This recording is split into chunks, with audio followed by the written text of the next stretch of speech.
The crew of the Ardent Margin came home on a Tuesday. Tuesdays were ordinary. Tuesdays were fuel manifests and shift rotations and the low-grade bureaucratic rhythm of a working port. The dock workers at Solvari Station Verath had seen warships return from contested zones, had seen science vessels limp in with collapsed drive coils, had seen diplomatic couriers arrive 2 weeks behind schedule carrying news that had already changed twice. None of that was exceptional. Ships went out. Ships came back. That was the nature of things. What was not the nature of things was this. The Ardent Margin docked without a single transmission from the moment it cleared the expanse boundary. No status report, no medical alert, no fuel request. 112 crew members walked off the gangway, under their own power, in clean uniforms, in good health, with no visible injuries. The ship itself showed no damage, no scoring, no ablative loss, no hull stress beyond the ordinary wear of transit. They simply had nothing to say. Not in the way of trauma, though the first assumption was always trauma. Not in the way of classified missions, though the second assumption was always protocol. The medical team assigned to conduct standard debriefs within the hour returned to the station director with an expression that was difficult to categorize. Not alarmed, exactly.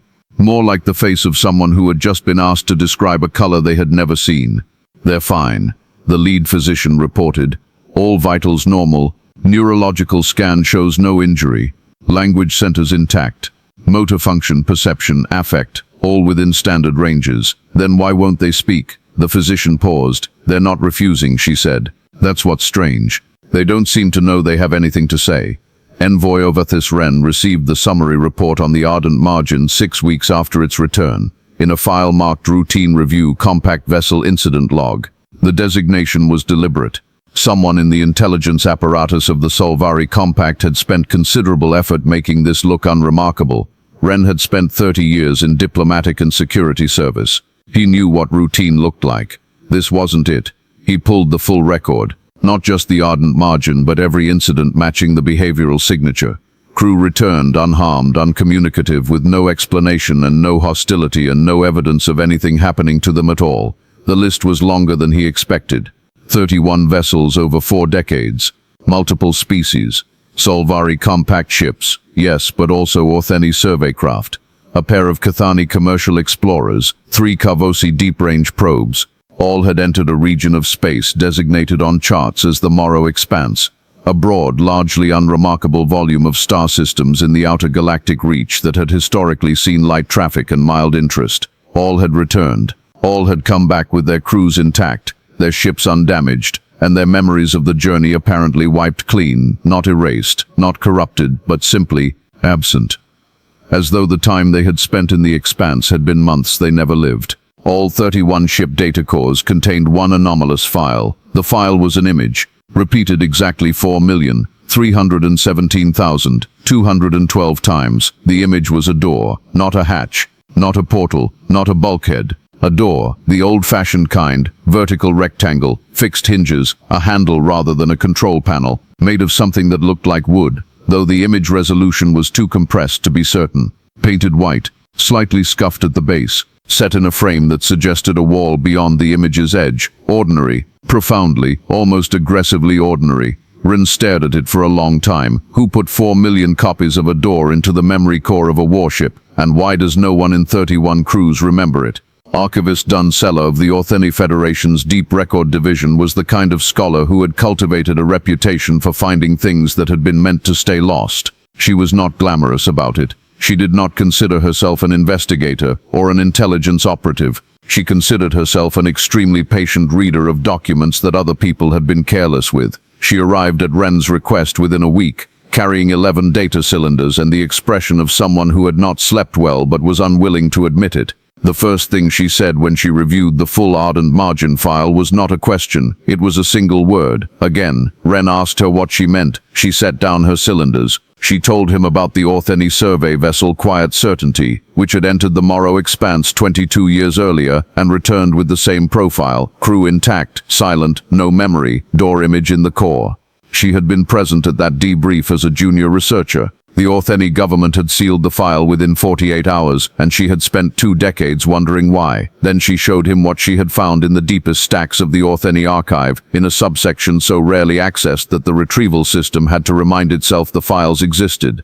A cross-species incident report, filed jointly by the Solvari Compact, the Ortheni Federation, and the Cathani Hegemony, dated 314 years prior, not about the ardent margin or the quiet certainty, about something earlier. A pattern of disappearances from the Morrow Expanse region, but a different kind of disappearance, not returning mute ships, disappearing ships. Vessels that had entered the Expanse around 3 centuries ago and had not come back at all. Then, at a specific point in the archive, the disappearances stopped. Ships began returning mute instead. The transition happened at a precise date. It coincided exactly with the last recorded transmission ever received from a human vessel. Technician Prath of the Carvosi Labor Guild had been assigned to Admiral Moran's technical assessment team because he was the best sensor analyst the Compact's military could obtain on short notice, and he knew it, and he wanted everyone else to know that he knew it.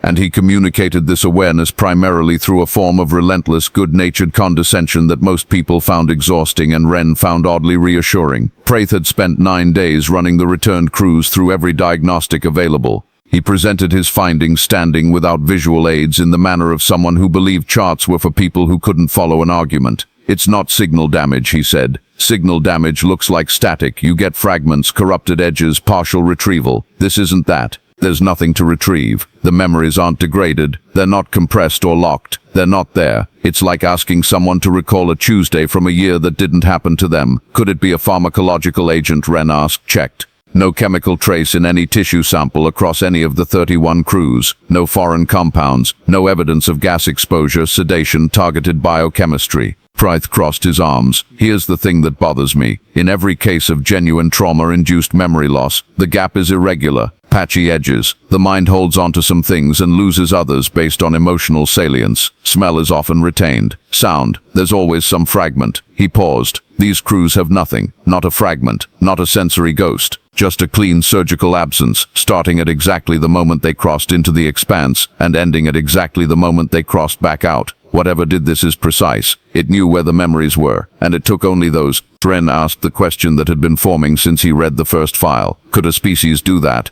Deliberately, to another species' neurology. Prath uncrossed his arms. For the first time since arriving, he looked something other than satisfied with himself. "I wouldn't have said so," he said. "A week ago I wouldn't have said so." The Morrow Expanse, according to charts 3 centuries old, had been surveyed once and deemed unremarkable. A spread of star systems, some rocky worlds, some gas bodies, a handful of habitable range planets that showed no signs of development. It had been the kind of region that appeared on maps as empty, because nothing worth noting had been placed there yet. Humanity had been noted once, in galactic records. A young species, bipedal, carbon-based, discovered approximately 340 years ago through the detection of their early electromagnetic transmissions. They were listed in the Compact's Xenological Index with the standard notation, pre-contact civilization, developmental stage, estimated at industrial to early spaceflight, recommend observation cadence of 1 survey per generation. Then the survey ship stopped returning. And then 314 years ago, the category for humanity in the Xenological Index was quietly reclassified, not deleted, not flagged as extinct, changed to a designation that Ren had seen only twice before in his career. Status: self-isolated, border maintained by subject species. Do not approach. The note was initialed by 3 individuals, representatives of the Solvari Compact, the Ortheni Federation, and the Cathani Hegemony. None of those individuals were still alive. None had left any explanation for why they had agreed to this classification, or what had preceded it, or what they had been told that convinced 3 separate governments to quietly draw a boundary around a young species and never speak of it publicly. Ren read that entry 4 times before he understood what it meant. 300 years ago, someone had made a deal, and then made sure the other side of the deal would never be examined. Admiral Keth Moran was not a man who found unanswered questions acceptable. He had built a career on the principle that uncertainty was a condition to be eliminated, not managed, and that the fastest route to clarity was usually also the most direct one. He looked at the Morrow Expanse on the tactical display and saw a bounded region of space with a known behavioral profile, and he believed with the confidence of someone who had never been wrong in quite the way this situation required, that a fleet could enter it, gather data, and return with answers.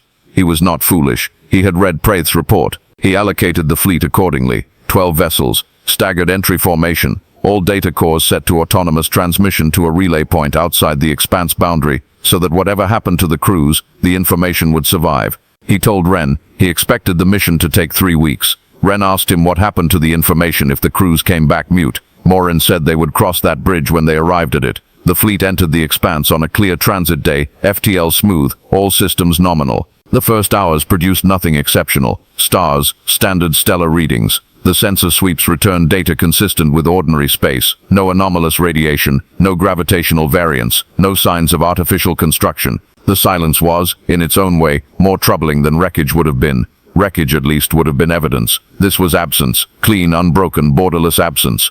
The systems that should have shown something, anything, even just the background noise of natural stellar processes, returned readings that were precise and entirely without character, as though the expanse had been very carefully emptied.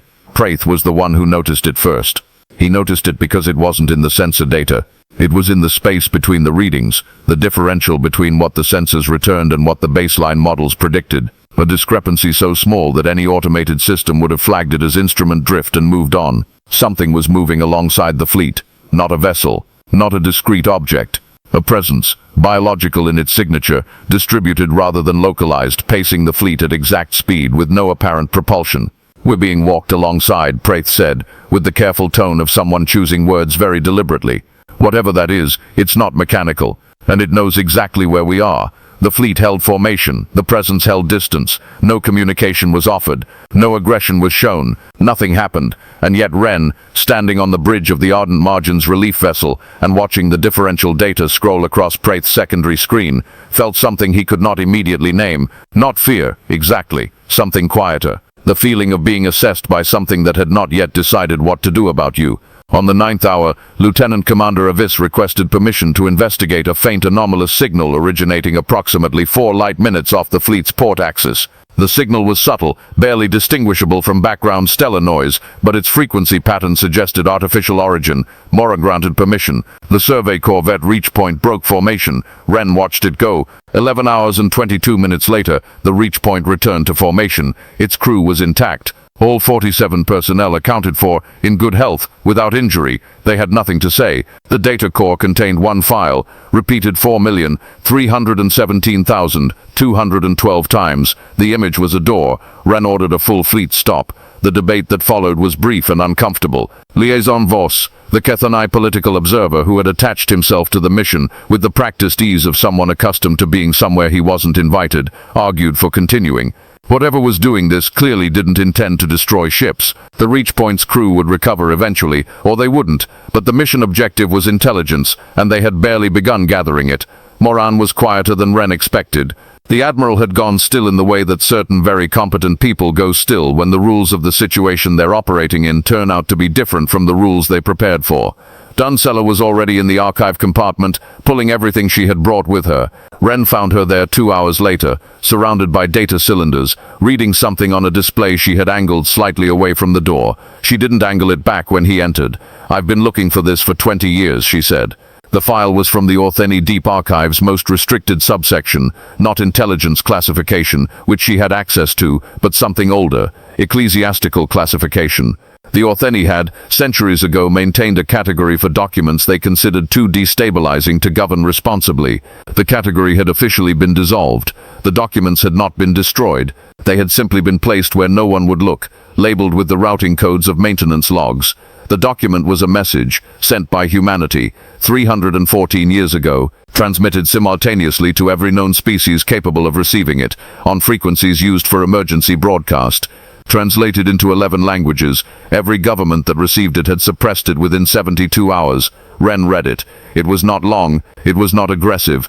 It had the quality of a letter written by someone who had tried many drafts and finally decided that the only version worth sending was the shortest one. To every civilization receiving this transmission, we have found something. We are not going to tell you what it is. We are not going to share coordinates, imagery, or analysis. We are going to describe it only in the following terms. It is not a weapon, not an artifact, not the remnant of an extinct species. It is a fact, a property of the universe that once understood cannot be unfelt. We found it by accident. We lost most of ourselves to it. We are still losing parts of ourselves. We have chosen to remain here and learn to carry it, because we do not believe we have any other choice, and because we do not believe anyone else should have to make that choice. We are establishing a boundary. We ask that it be respected. Ships that enter our space will be returned to you unharmed. We will remove their memory of what they encountered.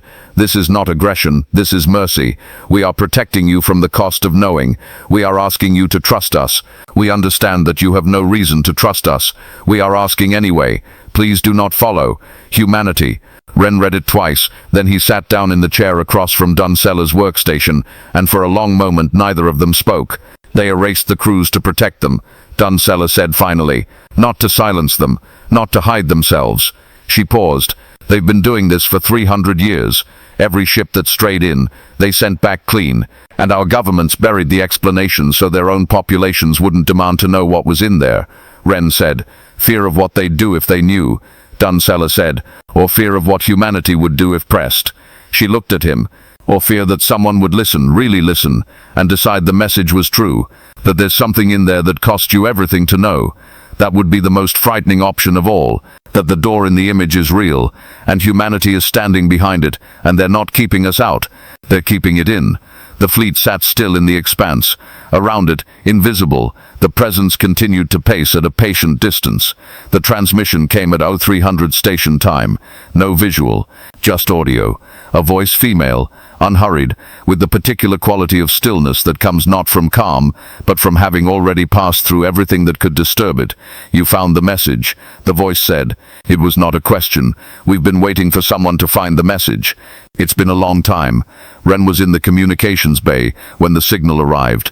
He had Moran and Duncella with him. Voss had been informed and had chosen not to come, which told Ren something useful about Voss's priorities. Ren asked only one question. What do you need from us? A pause, longer than signal delay would account for. Nothing, the voice said. We don't need anything from you. We've been self-sufficient for 3 centuries. We have food and water and children and arguments and art and grief and everything that a civilization needs. Another pause. But there is a question I need to ask you. The same question we would have asked 300 years ago if anyone had been willing to talk rather than just send ships. How much do you want to know? The silence in the communications bay was very complete. Ren asked her to explain what she meant. The voice she identified herself only as Colonel Mendez, of something she called the Quiet Branch, explained it in the patient, careful way of someone who had explained difficult things many times and had learned that speed was not kindness. There is something at the center of our space, she said. We found it when we first arrived here. Our earliest explorers stumbled into it and came back different. Some of them came back changed in ways that eventually stabilized. Some of them didn't stabilize. We spent the 1st century just trying to understand what had happened to them and why. The 2nd century we spent learning to live with what we now knew. The 3rd century, this one, we've spent making sure no one else has to go through the 1st century. Ren asked what it was. A fact, Mendez said. That's the only word that fits. It's not a phenomenon you can observe and leave behind. It's not radiation. It's not a signal. It's something that once your mind has fully processed it becomes part of how you understand everything. And the processing, the adjustment, is not painless. It is not fast.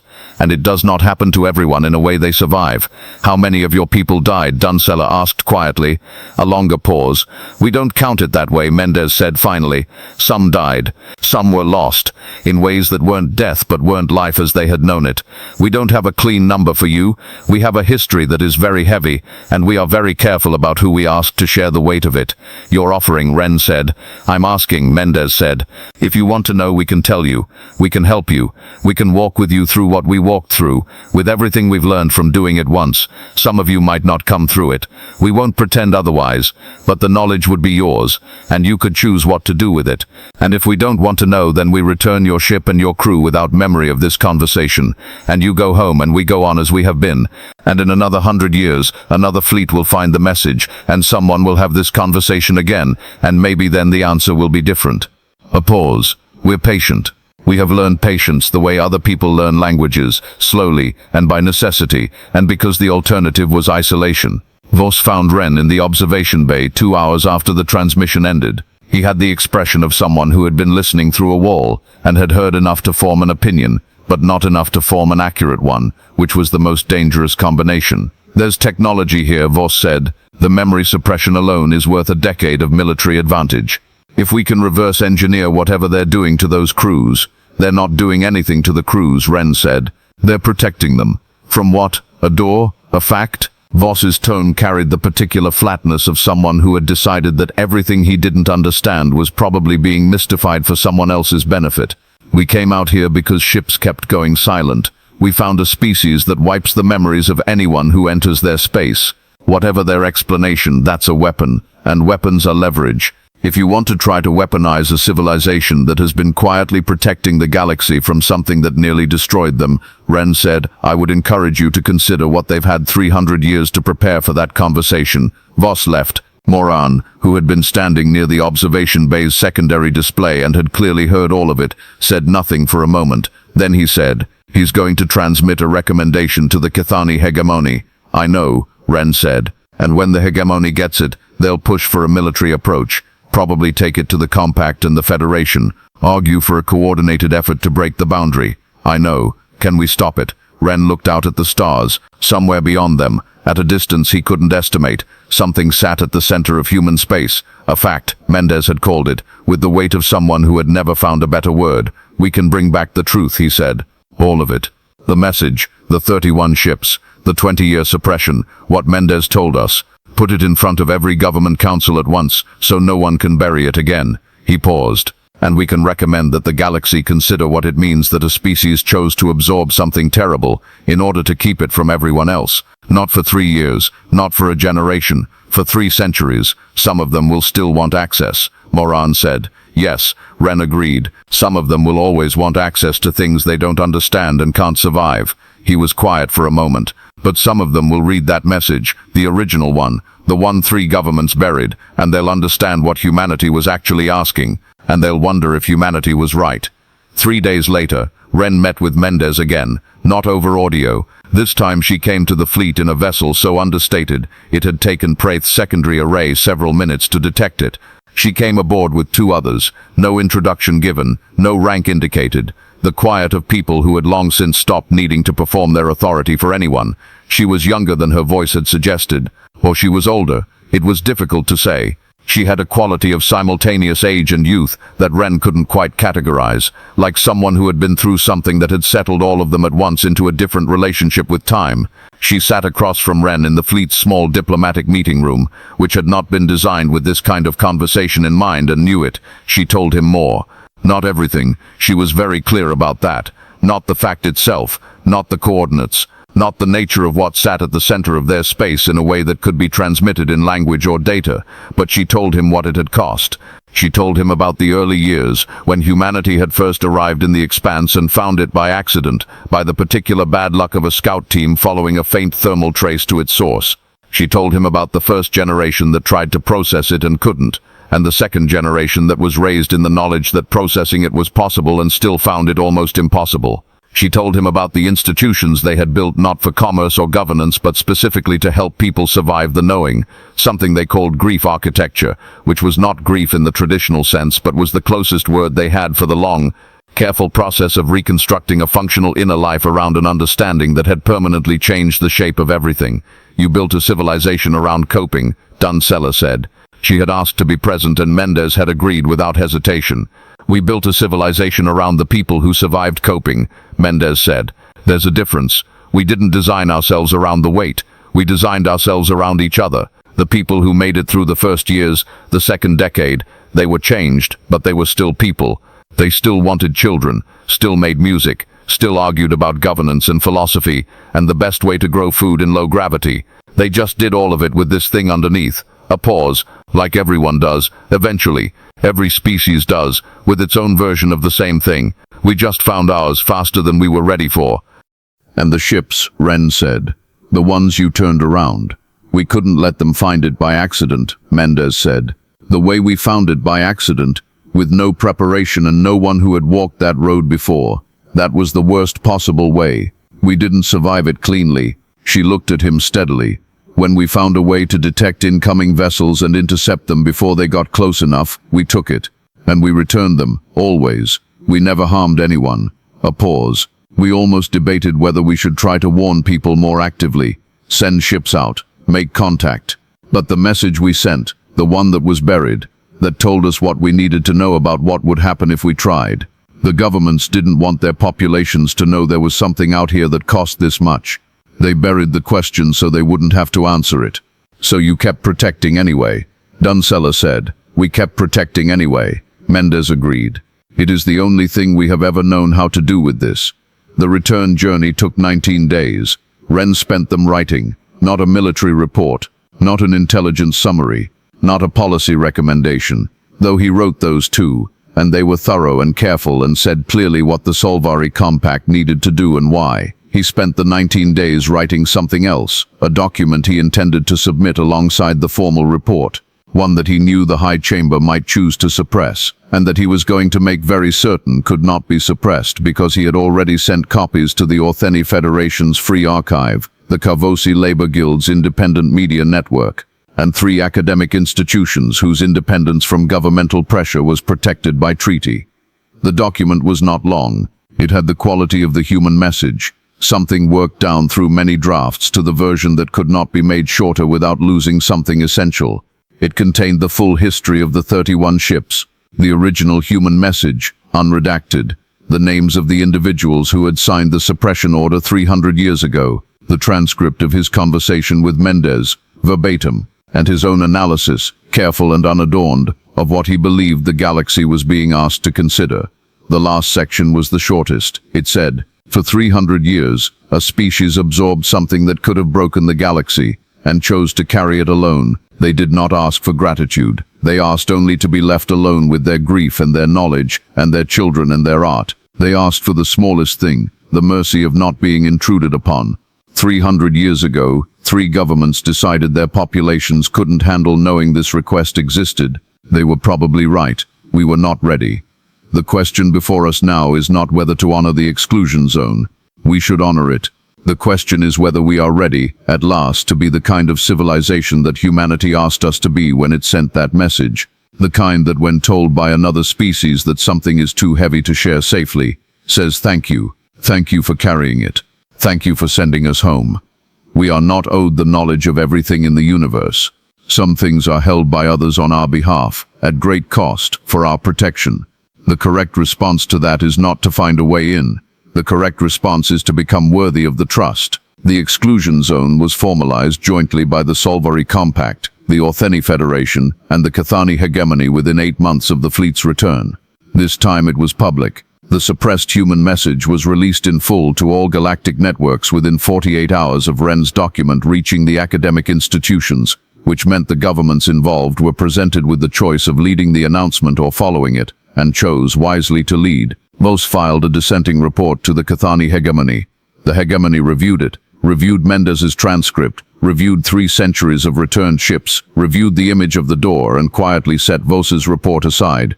The Carvosi Labor Guild, whose deep-range probes had been among the 31 affected vessels, issued a public statement to its several hundred billion members. The statement was brief and characteristically direct. We sent probes to map a region. A species sent them home safe. We owe them the decency to stay out of their yard. Praith, who retired from active service the following year and wrote a technical monograph on the neuroscience of targeted memory suppression that was considered foundational in its field, occasionally spoke to students about the Morrow Expanse mission. He answered questions about the technology and the methodology and the data with his usual thoroughness. When students asked him what it had been like to be there, to sit in a fleet at the edge of human space and know that something beyond comprehension was pacing alongside them in the dark, he usually paused for a long time before answering.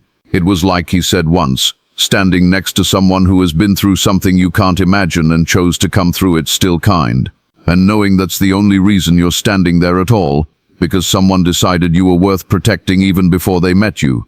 Dunsella spent the remaining 3 decades of her career writing a history of the 300-year suppression, not as an accusation, though it was partly that, but as an examination of what it meant for a civilization to choose not to know something that was being held in trust for them. The work was long and difficult, and she rewrote the final section 7 times. The final section was titled simply, "The Door." It said very little about what might lie behind it. It said a great deal about the nature of a species willing to stand in front of one for 300 years so that no one else would have to. Ren received one more communication from Colonel Mendez, 14 months after the formal exclusion zone agreement was signed. It was not over any official channel. It arrived through a pathway that, when Praith later analyzed it at Ren's request, turned out to have been placed there quietly by human technical systems at some point during the fleet's stay in the Expanse, a private line unused waiting. The message was audio only. Mendez's voice, the same quality of stillness. "We read your document," she said. "The one you distributed before your governments could suppress it." A pause. "It's the first time in 300 years that someone outside has described us accurately, not as a threat, not as a resource, not as a mystery to be solved.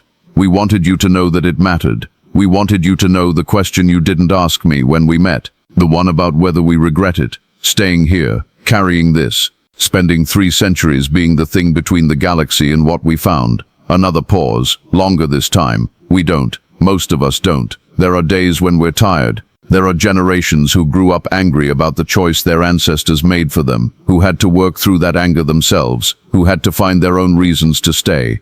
A pause. "But we built something here, behind the door, inside the wait. We built something we're proud of.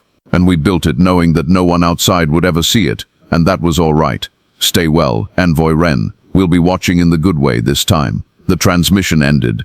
Ren sat for a long time afterward, in his office at the Compact's diplomatic center, with the windows facing the starfield. He thought about a species that had discovered something terrifying at the edge of the known, and had chosen not to run, and had chosen not to weaponize it, and had chosen not to demand that others share the weight of it. He thought about 300 years of quiet ships sent back to their ports, undamaged, their crews intact, their memories gently cleared of something they had never been meant to carry. He thought about the door, the scuffed base of it, the ordinary painted white of it. He thought that the most extraordinary thing he had ever encountered in 30 years of work at the boundaries of civilizations was not a weapon, and not a fleet, and not a threat. It was a species that had decided in the first years of their terrible discovery that whatever they had found, whatever it cost them, the galaxy around them should not have to know it, and had kept that decision quietly through every generation since. The Morrow Expanse remains designated as restricted in the charts of every spacefaring civilization in the known galaxy. The boundary is marked clearly, the warning is honest. The history is public, now all of it. The suppressed message, the 31 ships, the 3 governments who chose not to tell their people what they had been asked. Ships still sometimes approach the boundary, not fleets. Individual pilots, sometimes, with the particular human-adjacent trait of wanting to see for themselves what the warnings are about. They are always returned. They are always whole. They are always carrying the image of a door in their data cores, repeated exactly 4,317,212 times, a number whose significance was never explained, and which Dun Sailor spent the last years of her life researching and never conclusively resolved.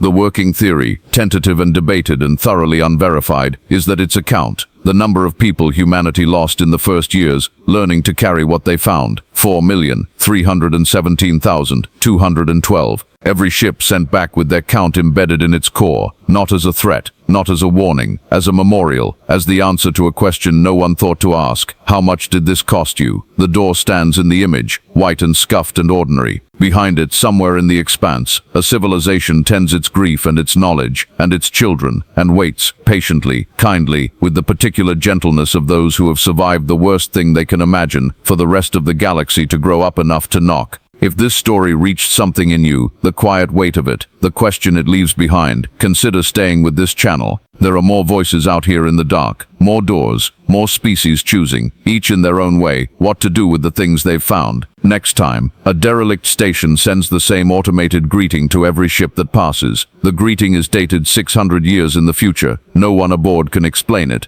but someone left a light on.